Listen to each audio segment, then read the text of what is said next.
शांतनु के रूप, गुण और सदाचार की प्रशंसा, गंगा जी के द्वारा सुशिक्षित पुत्र की प्राप्ति तथा देवव्रत की भीष्म प्रतिज्ञा। वैशंपायन जी कहते हैं, जन्मेजय, राजा शांतनु बड़े बुद्धिमान थे। देवता तथा राजर्ष भी उनका सत्कार करते थे। वे धर्मात्मा नरेश संपूर्ण जगत में सत्यवादी के रूप में विख्यात थे। उन महाबली नरश्रेष्ठ शांतनु में इंद्रिय संयम, दान, क्षमा, बुद्धि, लज्जा, धैर्य तथा उत्तम तेज आदि सद्गुण सदा विद्यमान थे। इस प्रकार उत्तम गुणों से संपन्न एवं धर्म और अर्थ के साधन में कुशल राजा शांतनु भारत वंश का पालन तथा संपूर्ण प्रजा की रक्षा करते थे। उनकी ग्रीवा शंख के समान शोभा पाती थी। कंधे विशाल थे। वे मतवाले हाथी के समान पराक्रमी थे। उनमें सभी राजोचित शुभ लक्षण पूर्ण सार्थक होकर निवास करते थे। उन यशस्वी महाराज के धर्मपूर्ण सदाचार को देखकर सब मनुष्य सदा इसी निश्चय पर पहुँचे थे कि काम और अर्थ से धर्म ही श्रेष्ठ है। महान शक्तिशाली पुरुष श्रेष्ठ शांतनु में ये सभी सद्गुण विद्यमान थे।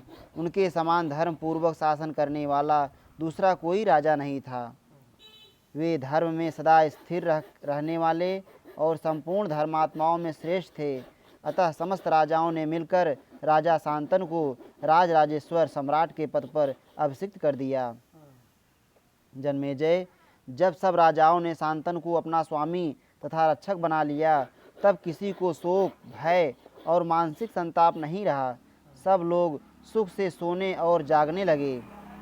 इंद्र के समान तेजस्वी और कीर्तिशाली शांतनु के शासन में रहकर अन्य राजा लोग भी दान और यज्ञ कर्मों में स्वभावतः प्रवृत्त होने लगे।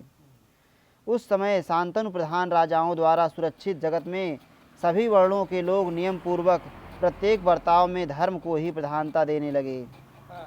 क्षत्रिय लोग ब्राह्मण की सेवा करते, वैश्य ब्राह्मण और क्षत्रियों में अनुरक्त रहते तथा शूद्र ब्राह्मण और क्षत्रियों में अनुराग रखते हुए वैश्यों की सेवा में तत्पर रहते थे। महाराज शांतनु कुरु वंश की रमणीय राजधानी हस्तिनापुर में निवास करते हुए समुद्र पर्यंत पृथ्वी का शासन और पालन करते थे। वे देवराज इंद्र के समान पराक्रमी, धर्मज्ञ, सत्यवादी तथा सरल थे। दान, धर्म और तपस्या तीनों के योग से उनमें दिव्य कांति की वृद्धि हो रही थी। उनमें ना राग था न द्वेष। चंद्रमा की भांति उनका दर्शन सबको प्यारा लगता था। वे तेज में सूर्य और वेग में वायु के समान जान पड़ते थे। क्रोध में यमराज और क्षमा में पृथ्वी की समानता करते थे।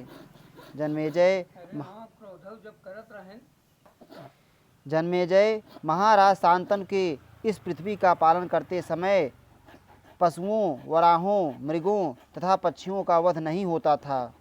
उनके राज्य में ब्रह्म और धर्म की प्रधानता थी। महाराज शांतनु बड़े विनयशील तथा काम, राग आदि दोषों से दूर रहने वाले थे। वे सब प्राणियों का समान भाव से शासन करते थे। उन दिनों देव यज्ञ, ऋषि यज्ञ तथा पितृयज्ञ के लिए कर्मों का आरंभ होता था। अधर्म का भय होने के कारण किसी भी प्राणी का वध नहीं किया जाता था। दुखी, अनाथ एवं पशु पक्षी की योनि में पड़े हुए जीव, इन सब प्राणियों का वे राजा शांतनु ही पिता के समान पालन करते थे। कुरुवंशी नरेशों में श्रेष्ठ राजराजेश्वर शांतनु के शासनकाल में सबकी वाणी सत्य के आश्रित थी। सभी सत्य बोलते थे और सबका मन दान एवं धर्म में लगता था। राजा शांतनु 16, 8, 4 और 8 कुल 36 वर्षों तक स्त्री विषयक अनुराग का अनुभव न करते हुए वन में रहे। 16, 8, 4 और 8 कुल 36 वर्षों तक स्त्री विषयक अनुराग का अनुभव न करते हुए वन में रहे। वसु के अवतार भूत गांगेय उनके पुत्र हुए, जिनका नाम देवव्रत था। वे पिता के समान ही रूप, आचार, व्यवहार तथा विद्या से संपन्न थे।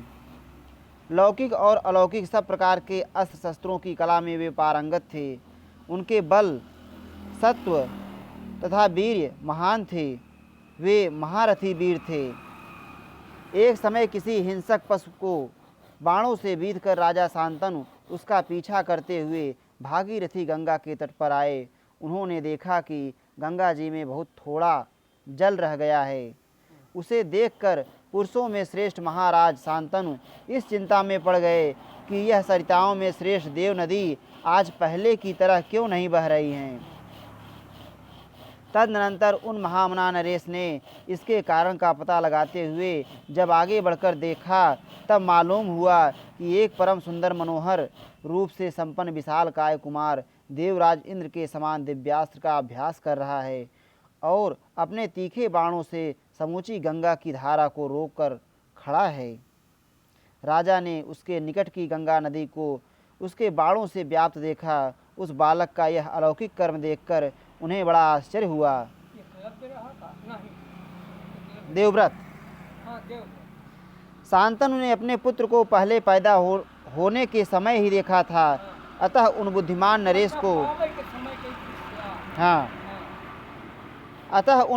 नरेश को उस समय उसकी याद नहीं आई, इसलिए वे अपने ही पुत्र को पहचान ना सके। बालक ने अपने पिता को देखकर उन्हें माया से मोहित करके शीघ्र वहीं अंतर्धान हो गया। यह अद्भुत बात देखकर राजा शांतनु को कुछ संदेह हुआ और उन्होंने गंगा से अपने पुत्र को दिखाने को कहा। तब गंगा जी परम सुंदर रूप धारण करके अपने पुत्र का दाहिना हाथ पकड़े सामने आई और दिव्य वस्त्राभूषणों से विभूषित कुमार देवव्रत को दिखाया। गंगा दिव्य आभूषणों से अलंकृत हो स्वच्छ सुंदर साड़ी पहने हुई थी। इससे उनका अनुपम सौंदर्य इतना बढ़ गया था कि पहले की देखी होने पर भी राजा शांतनु उन्हें पहचान ना सके। गंगा जी ने कहा, महाराज, पूर्व काल में आपने अपने जिस 8वें पुत्र को मेरे गर्भ से प्राप्त किया था, यह वही है। पुरुष सिंह यह संपूर्ण अस्त्रवेत्ताओं में अत्यंत उत्तम है। राजन, मैंने इसे पाल पोसकर बड़ा कर दिया है। अब आप अपने इस पुत्र को ग्रहण कीजिए। नरश्रेष्ठ स्वामिन, इसे घर ले जाइए। आपका यह बलवान पुत्र महर्षि वशिष्ठ से 6 अंगों सहित समस्त वेदों का अध्ययन कर चुका है। यह अस्त्र विद्या का भी पंडित है, महान धनुर्धर है और युद्ध में देवराज इंद्र के समान पराक्रमी है। भारत, देवता और असुर भी इसका सदा सम्मान करते हैं। शुक्राचार्य जिस नीति शास्त्र को जानते हैं, उसका यह भी पूर्ण रूप से जानकार है। इसी प्रकार अंगिरा के पुत्र देवदानव वंदित बृहस्पति जिस शास्त्र को जानते हैं, वह भी आपके इस महाबाहु महात्मा पुत्र में अंग और उपांगों सहित पूर्ण रूप से प्रतिष्ठित है। जो दूसरों से परास्त नहीं होते, वे प्रतापी महर्षि जमदग्नि नंदन परशुराम जिस अस्त्र विद्या को जानते हैं, वह भी मेरे इस पुत्र में प्रतिष्ठित है। वीरवर महाराज, यह कुमार राजधर्म तथा अर्थशास्त्र का महान पंडित है। मेरे दिए हुए इस महाधनुर्धर वीर पुत्र को आप घर ले जाइए। वह सम्पायन जी कहते हैं, ऐसा कहकर महाभागा गंगा देवी वहीं अंतर्धान हो गई। गंगा जी के इस प्रकार आज्ञा देने पर महाराज शांतनु सूर्य के समान प्रकाशित होने वाले अपने पुत्र को लेकर राजधानी में आए। उनका हस्तिनापुर इंद्रनगरी अमरावती के समान सुंदर था। पुरुवंशी राजा शांतनु पुत्र सहित उसमें जाकर अपने आप को संपूर्ण कामनाओं से संपन्न एवं सफल मनोरथ मानने लगे। तदनंतर उन्होंने सबको अभय देने वाले महात्मा एवं गुणवान पुत्र को राजकाज में सहयोग करने के लिए समस्त पौरवों के बीच में युवराज पद पर अभिषिक्त कर दिया। जन्मेजय, शांतनु के इस महायशस्वी पुत्र ने अपने आचार व्यवहार से पिता को, पौरव समाज को तथा समूचे राष्ट्र को प्रसन्न कर लिया। अति पराक्रमी राजा शांतनु ने वैसे गुणवान पुत्र के साथ आनंद पूर्वक रहते हुए 4 वर्ष व्यतीत किए। एक दिन वे यमुना नदी के निकटवर्ती वन में गए। वहाँ राजा को अवर्णनीय एवं परम उत्तम सुगंध का अनुभव हुआ। वे उसके उद्गम स्थान का पता लगाते हुए सब ओर विचरने लगे। घूमते घूमते उन्होंने मल्लाहों की एक कन्या देखी जो देवांगनाओं के समान रूपवती थी। श्याम नेत्रों वाली उस कन्या को देखते ही राजा ने पूछा, भीरू तुम कौन है? भीरू तू कौन है? किसकी पुत्री है और क्या करना चाहती है? वह बोली, राजन आपका कल्याण हो। मैं निषाद कन्या हूँ और अपने पिता महामना निषाद राज की आज्ञा से धर्मार्थ नाव चलाती हूँ। राजा शांतनु ने रूप, माधुर्य तथा सुगंध से युक्त देवांगना के तुल्य उस निषाद कन्या को देखकर उसे प्राप्त करने की इच्छा की। तदनंतर उसके पिता के समीप जाकर उन्होंने उसका वरण किया।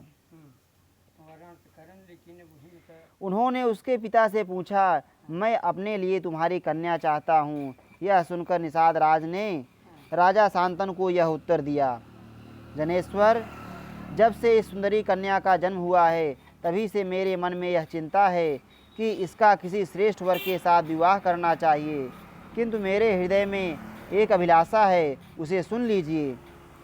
पाप रहित नरेश, यदि इस कन्या को अपनी धर्म पत्नी बनाने के लिए आप मुझसे मांग रहे हैं तो सत्य को सामने रखकर मेरी इच्छा पूर्ण करने की प्रतिज्ञा कीजिए, क्योंकि आप सत्यवादी हैं। राजन, मैं इस कन्या को एक शर्त के साथ आपकी सेवा में दूंगा। मुझे आपके समान दूसरा कोई श्रेष्ठ वर कभी नहीं मिलेगा। शांतनु ने कहा, निषाद, पहले तुम्हारे अभीष्ट वर को सुन लेने पर मैं उसके विषय में कुछ निश्चय कर सकता हूँ। यदि देने योग्य होगा तो दूंगा और देने योग्य नहीं होगा तो कदापि नहीं दे सकता। निषाद बोला, पृथ्वीपते, इसके गर्भ से जो पुत्र उत्पन्न हो आपके बाद उसी का राजा के पद पर अभिषेक किया जाए, अन्य किसी राजकुमार का नहीं। वैशंपायन जी कहते हैं, जन्मेजय, राजा शांतनु प्रचंड कामाग्नि से जल रहे थे तो भी उनके मन में निषाद को वह वर देने की इच्छा नहीं हुई। काम की वेदना से उनका चित्त चंचल था। वे उस निषाद कन्या का ही चिंतन करते हुए उस समय हस्तिनापुर को लौट आए। तदनंतर एक दिन राजा शांतनु ध्यानस्थ होकर कुछ सोच रहे थे, चिंता में पड़े थे। इसी समय उनके पुत्र देवव्रत अपने पिता के पास आए और इस प्रकार बोले, पिताजी, आपका तो सब ओर से कुशल मंगल है। भूमंडल के सभी नरेश आपके आज्ञा के अधीन हैं, फिर किस लिए आप निरंतर दुखी होकर शोक और चिंता में डूबे रहते हैं। राजन, आप इस तरह मौन बैठे रहते हैं मानो किसी का ध्यान कर रहे हों, मुझसे कोई बातचीत तक नहीं करते, घोड़े पर सवार हो, कहीं बाहर भी नहीं निकलते। आपकी कांति मलिन होती जा रही है, आप पीले और दुबले हो गए हैं। आपको कौन सा रोग लग गया है, यह मैं जानना चाहता हूँ, जिससे मैं उसका प्रतिकार कर सकूँ। पुत्र के ऐसा कहने पर शांतनु ने उत्तर दिया, बेटा, इसमें संदेह नहीं कि मैं चिंता में डूबा रहता हूँ। वह चिंता कैसी है सो बताता हूँ, सुनो। भारत, तुम इस विशाल वंश में मेरे एक ही पुत्र हो। तुम भी सदा अस्त्र शस्त्रों के अभ्यास में लगे रहते हो और पुरुषार्थ के लिए सदैव उद्यत रहते हो। बेटा, मैं इस जगत की अनित्यता को लेकर निरंतर शोकग्रस्त एवं चिंतित रहता हूँ। गंगानंदन, यदि किसी प्रकार तुम पर कोई विपत्ति आई तो उसी दिन हमारा यह वंश समाप्त हो जाएगा। इसमें संदेह नहीं कि तुम अकेले ही मेरे लिए 100 पुत्रों से भी बढ़कर हो। मैं पुनः व्यर्थ विवाह नहीं करना चाहता, किंतु हमारी वंश परंपरा का लोप ना हो, इसी के लिए मुझे पुनः पत्नी की कामना हुई है। तुम्हारा कल्याण हो। धर्मवादी विद्वान कहते हैं कि एक पुत्र का होना संतानहीनता के ही तुल्य है। भारत, एक आँख अथवा एक पुत्र यदि है तो वह भी नहीं के बराबर है। नेत्र का नाश होने पर मानो शरीर का ही नाश हो जाता है।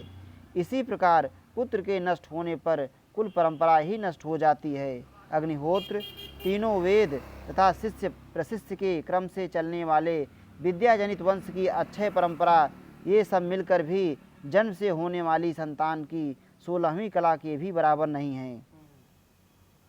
इस प्रकार संतान का महत्व जैसा मनुष्यों में मान्य है, उसी प्रकार अन्य सब प्राणियों में भी है। भारत महाप्राज्ञ, इस बात में मुझे तनिक भी संदेह नहीं है कि संतान, कर्म और विद्या ये तीन ज्योतियाँ हैं। इनमें भी जो संतान है उसका महत्व सबसे अधिक है। यही वेद त्रयी पुराण तथा देवताओं का भी सनातन मत है। तात, मेरी चिंता का जो कारण है वह सब तुम्हें स्पष्ट बता दिया। भारत, तुम सूरवीर हो, तुम कभी किसी की बात सहन नहीं कर सकते और सदा अस्त्र शस्त्रों के अभ्यास में ही लगे रहते हो। अतः युद्ध के सिवा और किसी कारण से कभी तुम्हारे मृत्यु होने की संभावना नहीं है। इसलिए मैं इस संदेह में पड़ा हूँ कि तुम्हारे शांत हो जाने पर इस वंश परंपरा का निर्वाह कैसे होगा।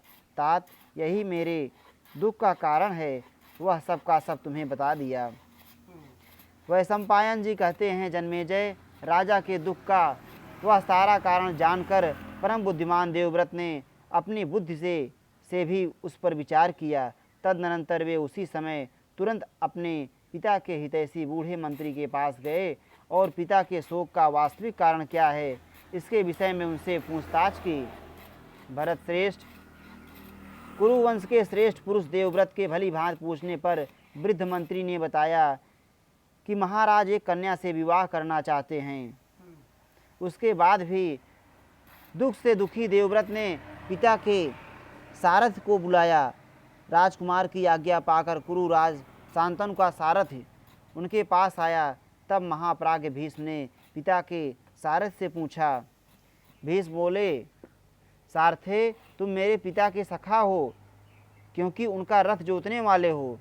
क्या तुम जानते हो कि महाराज का अनुराग किस स्त्री में है?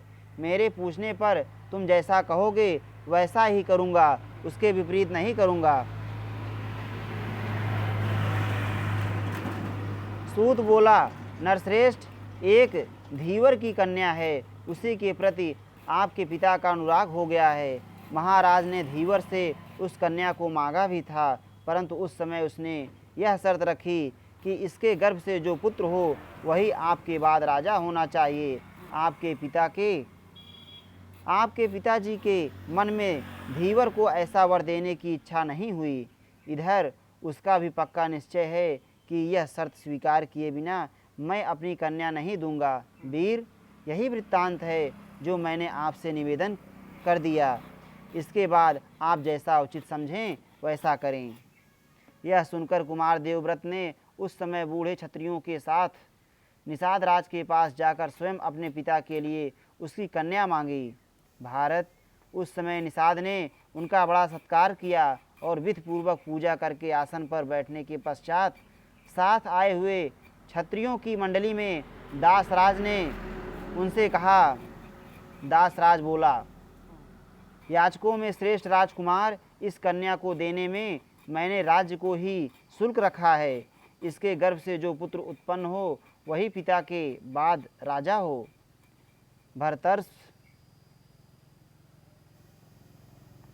भरतर्षभ, राजा शांतनु के पुत्र, अकेले आप ही सबकी रक्षा के लिए पर्याप्त हैं। शस्त्रधारियों में आप सबसे श्रेष्ठ समझे जाते हैं, परंतु तो भी मैं अपनी बात आपके सामने रखूँगा। ऐसे मनो अनुकूल और स्पृहणीय उत्तम विवाह संबंध को ठुकराकर कौन ऐसा मनुष्य होगा जिसके मन में संताप ना हो, भले ही वह साक्षात इंद्र ही क्यों ना हो। यह कन्या एक आर्य पुरुष की संतान है, जो गुणों में आप लोगों के ही समान है और जिनके वीर से इस सुंदरी सत्यवती का जन्म हुआ है। तात, उन्होंने अनेक बार मुझसे आपके पिता के विषय में चर्चा की थी। वे कहते थे, सत्यवती को ब्याहने योग्य तो केवल धर्मज्ञ राजा शांतनु ही हैं। महान कीर्ति वाले राजर्षि शांतनु सत्यवती को पहले भी बहुत आग्रह पूर्वक मांग चुके हैं, किंतु उनके मांगने पर भी मैंने उनकी बात अस्वीकार कर दी थी। युवराज, मैं कन्या का पिता होने के कारण कुछ आपसे भी कहूँगा ही। आपके यहाँ जो संबंध हो रहा है उसमें मुझे केवल एक दोष दिखाई देता है बलवान के साथ शत्रुता। परम तप, आप जिसके शत्रु होंगे वह गंधर्व हो या असुर, आपके कुपित होने पर कभी चिरजीवी नहीं हो सकता। पृथ्वीनाथ, बस इस विवाह में इतना ही दोष है, दूसरा कोई नहीं। परम तप, आपका कल्याण हो, कन्या को देने या न देने में केवल यही दोष विचारणीय है, इस बात को आप अच्छी तरह समझ लें। वैशंपायन जी कहते हैं, जन्मेजय, निषाद के ऐसा कहने पर गंगानंदन देवव्रत ने पिता के मनोरथ को पूर्ण करने के लिए सब राजाओं के सुनते सुनते यह उचित उत्तर दिया। सत्यवानों में श्रेष्ठ निषाद राज, मेरी यह सच्ची प्रतिज्ञा सुनो और ग्रहण करो। ऐसी बात कह सकने वाला कोई मनुष्य ना अब तक पैदा हुआ है और ना आगे पैदा होगा। लो तुम जो कुछ चाहते या कहते हो वैसा ही करूँगा। इस सत्यवती के गर्भ से जो पुत्र पैदा होगा वही हमारा राजा बनेगा। भरतवंश जन्मेजय, देवव्रत के ऐसा कहने पर निषाद उनसे फिर बोला। वह राज्य के लिए उनसे कोई दुष्कर प्रतिज्ञा कराना चाहता था। उसने कहा, अमित तेजस्वी युवराज, आप ही महाराज शांतनु की ओर से मालिक बनकर यहाँ आए हैं। धर्मात्मन, इस कन्या पर भी आपका पूरा अधिकार है। आप जिसे चाहें इसे दे सकते हैं। आप सब कुछ करने में समर्थ हैं। परंतु सौम्य, इस विषय में मुझे आपसे कुछ और कहना है और वह आवश्यक कार्य है। अतः आप मेरे इस कथन को सुनिए। शत्रुदमन, कन्याओं के प्रति स्नेह रखने वाले सगे संबंधियों का जैसा स्वभाव होता है, उसी से प्रेरित होकर मैं आपसे कुछ निवेदन करूँगा। सत्य धर्म परायण राजकुमार, आपने सत्यवती के हित के लिए इन राजाओं के बीच में जो प्रतिज्ञा की है वह आपके ही योग्य है। महाबाहो, वह टल नहीं सकती, इसके विषय में मुझे कोई संदेह नहीं है। परंतु आपका जो पुत्र होगा वह शायद इस प्रतिज्ञा पर दृढ़ न रहे, यही हमारे मन में बड़ा भारी संशय है। वैशंपायन जी कहते हैं, राजन, निषाद राज के इस अभिप्राय को समझकर सत्य धर्म में तत्पर रहने वाले कुमार देवव्रत ने उस समय पिता का प्रिय करने की इच्छा से यह कठोर प्रतिज्ञा की। भीष्म ने कहा, नरश्रेष्ठ निषाद राज, मेरी यह बात सुनो। जो ऋषि, देवता एवं अंतरिक्ष के प्राणी यहाँ हों, वे सब भी सुने। मेरे समान वचन देने वाला दूसरा नहीं है। निषाद, मैं सत्य कहता हूँ, पिता के हित के लिए सब भूमिपालों के सुनते हुए मैं जो कुछ कहता हूँ, मेरी इस बात को समझो। राजाओं, राज्य तो मैंने पहले ही छोड़ दिया है, अब संतान के लिए भी अटल निश्चय कर रहा हूँ। निषाद राज, आज से मेरा आजीवन अखंड ब्रह्मचर्य व्रत चलता रहेगा। मेरे पुत्र न होने पर भी स्वर्ग में मुझे अच्छे लोग प्राप्त होंगे। मैंने जन्म से लेकर अब तक कोई झूठ बात नहीं कही है। जब तक मेरे शरीर में प्राण रहेंगे तब तक मैं संतान नहीं उत्पन्न करूंगा। तुम पिताजी के लिए अपनी कन्या दे दो। दास, मैं राज्य तथा मैथुन का सर्वथा परित्याग करूंगा और ऊर्ध्वरेता नैष्ठिक ब्रह्मचारी होकर रहूँगा। यह मैं तुमसे सत्य कहता हूँ। वैशंपायन जी कहते हैं, देवव्रत का यह वचन सुनकर धर्मात्मा निषाद राज के रोंगटे खड़े हो गए। उसने तुरंत उत्तर दिया, मैं यह कन्या आपके पिता के लिए अवश्य देता हूँ। उस समय अंतरिक्ष में अप्सरा, देवता तथा ऋषिगण फूलों की वर्षा करने लगे और बोल उठे, ये भयंकर प्रतिज्ञा करने वाले राजकुमार भीष्म हैं, अर्थात भीष्म के नाम से इनकी ख्याति होगी। तत्पश्चात भीष्म